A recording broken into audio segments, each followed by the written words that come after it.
Welcome to Inner Peace Arts Unscripted. I'm your host, James Coleman, where if you're attending this presentation, you're open to the truth as it can be known, following in new ideas and actions, making for a better way of life. This is Season 2, Episode 1, and I just mentioned that because it is a new season. And like I said in the ending of Season 1, it's something different is happening. And I feel it happening, and so a new season is upon us. And today I want to talk about how you're in charge of your internal environment. And this is actually very interesting because it relates to a lot of ideas that we have been exposed to, but take a bit of getting used to, at least for me, took a bit of getting used to really start to try and apply. And what do I mean by this? And why is this the start of Season 2? I think it's the start of Season 2 because here we're going to do, I think I'm going to be doing a lot more of this internal structure stuff. And remember, this is still Inner Peace Arts. It's still going to be in the context of personal development, spirituality, and social change, right? Because Inner Peace Artists, that's the convergence of those three ideas: personal development, spirituality, and social change. So that's still going to be the focus. But the changes that one needs to make to execute are going to be changes that happen on the inside. And the changes are being made because of that intersection, right? Not just because the new bottom line, I want to feel good, I want stuff. That's a bottom line that's everywhere, every culture, no avoiding that one. You're a human being, you want to feel good, you want stuff. You have strategies for feeling good, you have strategies for getting stuff. That's life, right? Regardless of one's spiritual positioning.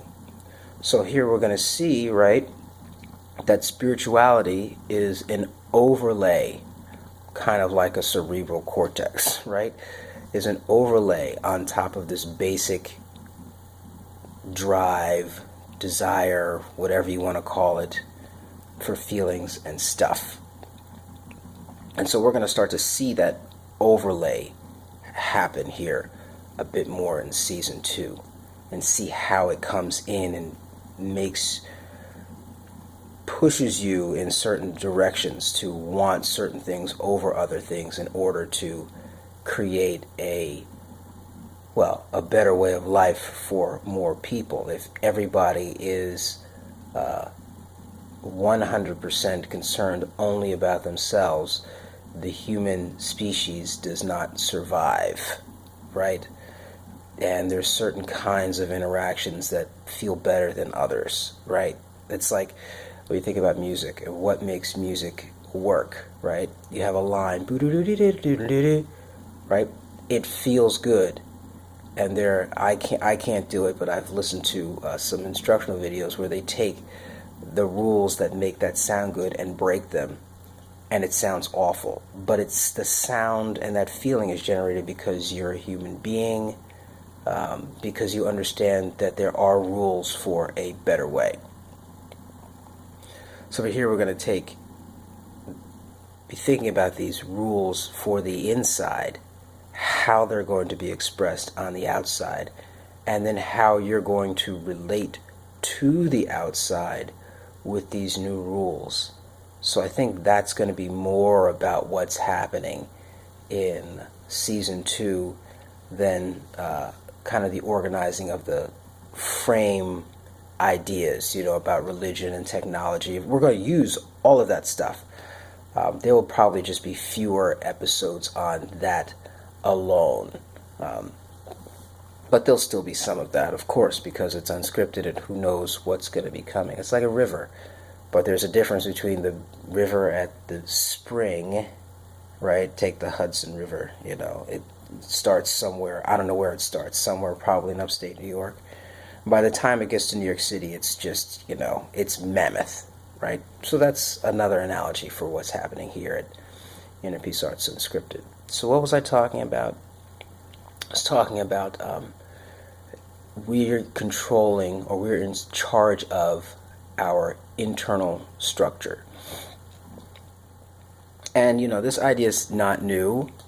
I think the movie The Matrix really kind of popularized this notion, or made people more aware of it. When Neo and Morpheus are in the training program, and he says, to Neo, is that air you're breathing, right? It was a virtual environment. And your mind is essentially a virtual environment whereby you do stuff to impact feelings and stuff, getting stuff in the real world.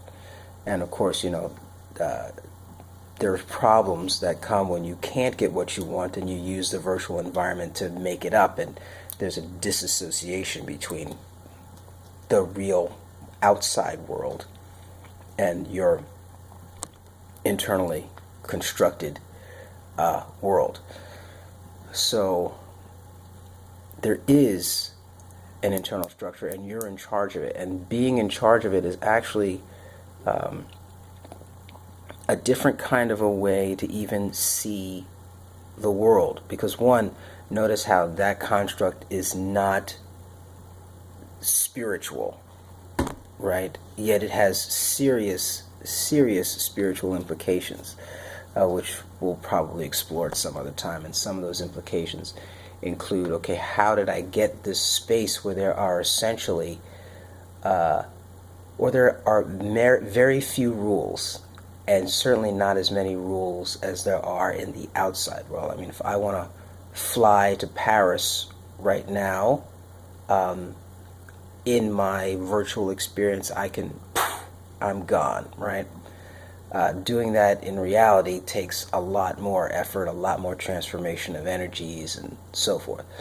And who knows whether or not it's possible to actually teleport there, but that technology is not currently available that I know of. So yeah. So we're not going to go there. But I have this internal structure that I'm in charge of that actually drives how I respond to everything. And so I want to start to train this internal structure. I was saying to myself, I construct my internal environment, I instruct my internal environment. We are both constructor and teacher of self at the same time. And this alone is, when you settle into it, you realize, you start to get a glimpse of the power of the human being and what its potential is. But some of us, and I think like me, need our eyes opened to this fact, and the fact that I am constructing and training here, and that I am in charge, and it's not just a story. It's not just a concept in a movie, but it is the reality, and it's the reality that actually changes what I do. And why is it not, why are there not more classes on, well, there are some classes, but they're not grounded in this notion of feelings and stuff. It's like, oh, you can do this for your career and blah, blah, blah. But I'm a firm believer now that rooted in feelings and stuff is the start. That's the starting place. I think that's the starting place I've been looking for a long time. And we have it now. feelings and stuff, and we're going to hear it over and over and over and over and over again, because it really never gets old. Just like breathing never gets old, just like eating never gets old. And that's what we're going to do. So that's our opening for season 2 of Inner Peace Arts Unscripted. This was about basically an intro to starting to control your inner constructions, and we'll get into what that means. But let me just say what it means, since I have. It's about meanings, feelings, and stories. Those are the tools by which we construct our inner world. Meanings, feelings, and stories. That's what I've got at this point. That may change, but I don't think those basics aren't going to go away. It just may be formulating to a different, set of ideas, but that same meaning, feelings, and stories is pretty broad in of itself. Inner Peace Arts Unscripted. We've covered a lot of ground, and I thank you for spending the time with me and for checking out season 2, sticking around. I will be posting links to all of season 1 on the blog soon, so that you can just kind of go down and click to the ones, your favorites, whatever they are. And that's it. This has been fantastic spending the time with you. Yavarechecha Adonai ve'yishmerecha, Ya'er Adonai panav elecha v'yichuneka, Yisa Adonai panav elecha ve'asem lecha shalom. In distinction, thanks be to stream, in stream, by stream.